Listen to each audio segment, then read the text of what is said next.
How many of you think you have good DNA? How many of you think you have the best DNA?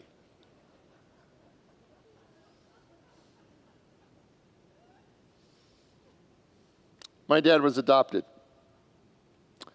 And I never knew that he was adopted till I was in my 30s, and we went to visit my grandmother. And she was in a nursing home, and she wasn't happy about being in a nursing home.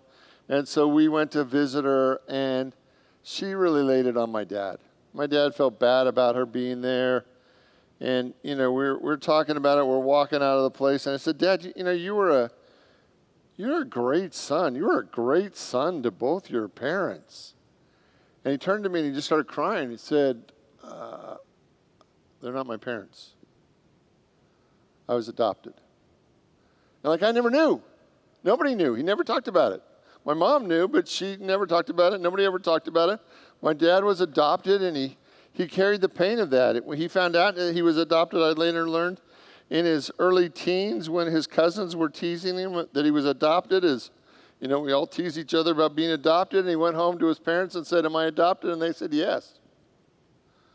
Blew him away. And he carried that shame of being adopted. And, when my brother and I found out we were adopted, my sister and I found out we were adopted, it was like, well, this is Mom's side of the family. Now we have no idea about Dad's side of the family. I think we're in trouble, kids, right? And it was this idea that we had no idea, right? That this idea, because when you go through school, you learn about the importance of DNA and how that all goes, and it's like, who are we and where did we come from? My dad, a few years after both my grandparents had passed, got a letter from his favorite aunt saying that she was his biological mother. And that she made a deal with his parents that she would never tell him. So she carried that her whole life. As time went on, we learned more of the story about a man coming to town during the early Depression.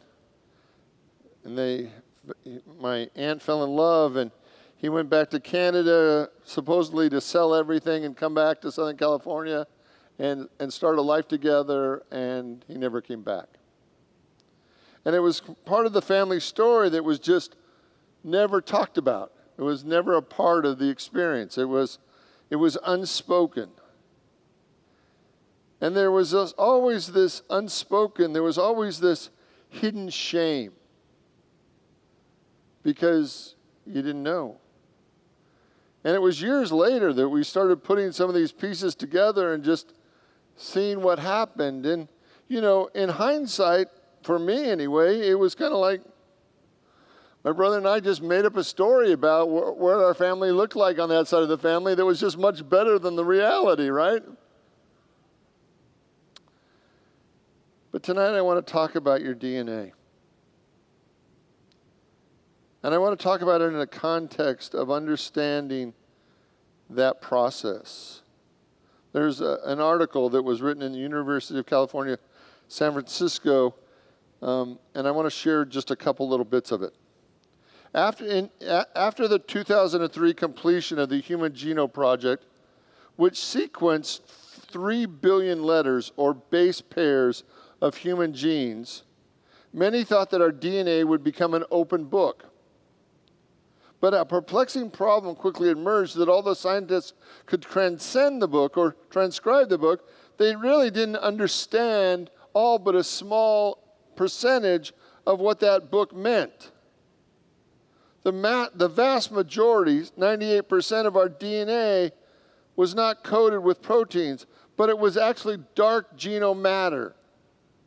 And it is thought that this non-functional evolutionary leftovers are just taking a ride along. However, hidden among those non-coded DNA are many crucial irregularities and regularities elements that control the activity of 1,000 genes.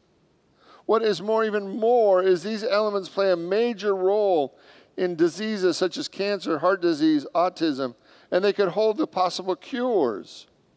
As part of this major ongoing effort to fully map and annotate the functional sequences of the human genome, including a silent majority, the National Institute of Health announced a new grant for funding a nationwide project to set up 5 characteristic centers, including 2 in the UC San Francisco, that will study this human genome until we understand all the consequences of our DNA.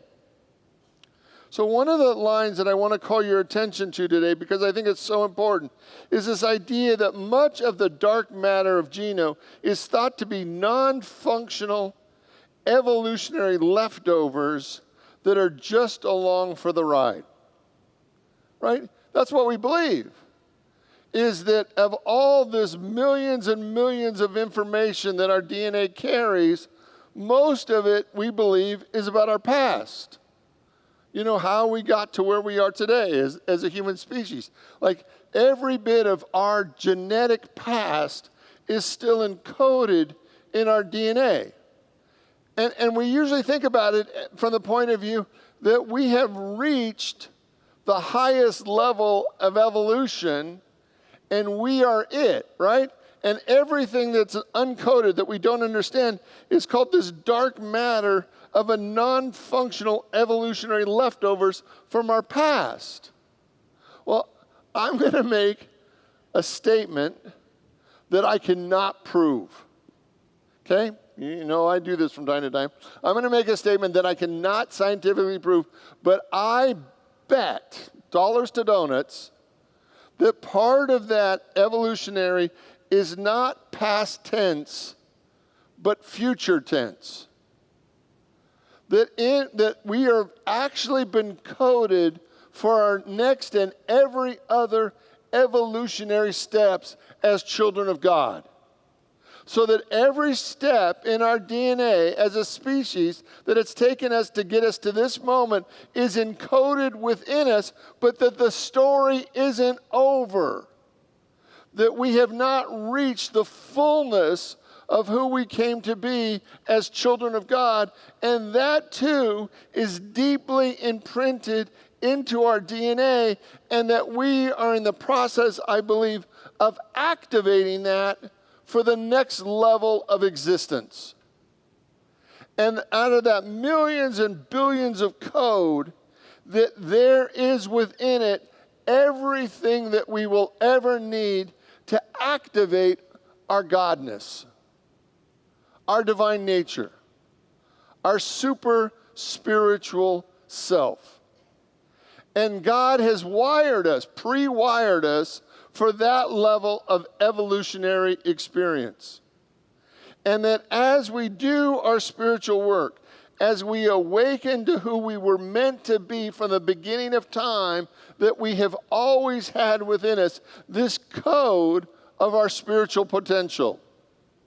And the more that we focus on our brokenness, the more we miss the process of activating our higher self.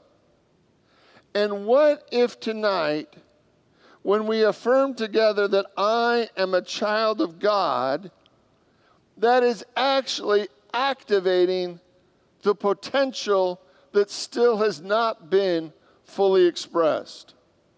I am a child of God. Together? I am a child of God. So, do we have physical elements in our DNA? Yes. Does it define so much of how we look and how we function and how we express? Yes. But I believe within that billions of code is also our next evolutionary step into that which we have not yet fully expressed. And as we do that, we actually activate it in a greater and greater way. I am a child of God. Will you say that with me? I am a child of God. Myrtle Fillmore, I did a talk a couple months ago where I talked about the line that Myrtle Fillmore used as the affirmation. Myrtle Fillmore is the co-founder of Unity, and she says, as a child of God, I do not inherit sickness. Let's say that together. As a child of God, I do not inherit sickness. And what she was really going after was this idea that as a spiritual being, she wanted to separate the physical reality from the spiritual reality. And that as a spiritual being, that there was a level of reality that you could claim that was greater than your physical reality, that was greater than your current manifestation, your current expression. And in her own healing from tuberculosis, she got to the point where she had to say, oh, I didn't just inherit this from my mother. I just didn't inherit this from my grandmother, who both died of TB.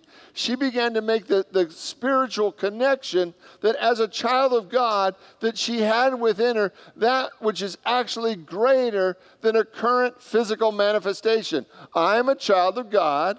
I do not inherit disease. Let's say that together. I am a child of God. I do not inherit disease. And I want you to begin to look at both sides in the double-stranded helix of who we are, that we are fully physical and we are fully spiritual, but as we claim the spiritual possibility of who we are, we actually activate it because it's wired within you. It is wired within you to be greater than you've ever been before, and it just takes activation. It's your decision to activate a higher level of yourself than you've ever experienced before. And that activation actually makes it a reality. Romans 8:15 through 17. This is the Apostle Paul. You did not receive the spirit of slavery to fall back into fear, but you received the spirit of sonship. And when we cry, Abba, Father, it is the Spirit himself bearing witness to our spirit that we are children of God, and if children, then heirs, heirs of all that God is, and joint heirs with Christ. I mean, that's a huge statement. That is a huge statement. And I believe that you are pre-wired for that spiritual destiny, for that spiritual possibility, that within you is everything that you need to be a joint heir with Christ, to be all that God created you to be as a child of God, that you don't have to go find it, you don't have to go get it, you don't have to just add the missing piece. It's already been pre-wired in you, and as we activate it, as we encourage it, as we acknowledge it, as we celebrate it, you actually call forth a higher divine level of yourself that was pre-baked in you. Isn't that exciting? To know that that's pre-baked in you, that you don't have to go buy the missing piece.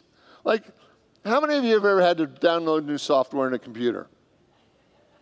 Maybe update your phone, whatever it is.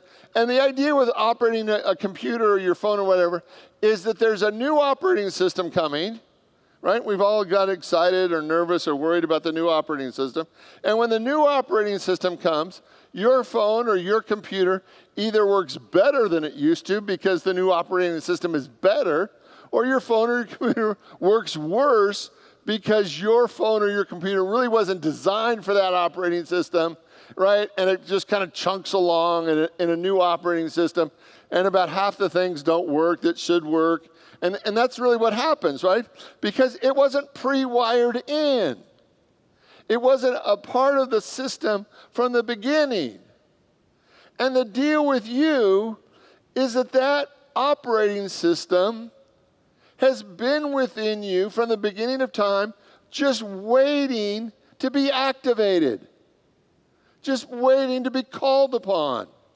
That seed of the divine has been within you, waiting for just a little bit of soil, a little bit of water, and a little bit of sunshine. And that seed within you of the divine is waiting to activate so that you can be more and greater and divine, because it's already been pre-wired. It's actually a part of your initial operating system. And just because most people aren't living it doesn't mean that it's not a part of the 3 billion pairs of code that are within you. Like, Over and over again, we've all read that the human mind is using just a small percentage of every capacity that it has. Well, think about your DNA. 3 billion pairs of code, and part of that is your past. As a species, as people, how we got to this point. But in that 3 billion is also the code for who you're called to be now if we are willing to activate it, if we're willing to express it, if we're willing to be more than we've ever been before. So how do we do that? Well, I did a class recently called The Power of Focus. And one of the things I said in this class recently is that I wanted people to spend 10 or 15 minutes every day, 20 minutes every day, envisioning their higher self. Envisioning themselves being the greatest expression of God, the greatest image that they could hold for them, and actually begin to see yourself being that living, divine expression of God, being your very best self. And so that every day, as we begin to see that higher version of us, we actually begin to activate it. Like it's already pre-wired.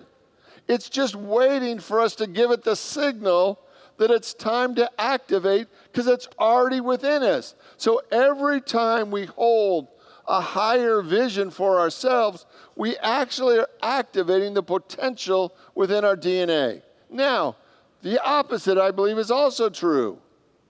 Every time we hold an image of ourselves as less than or broken, we actually empower ourselves to be stuck, to live in our fears, to live in the limitation.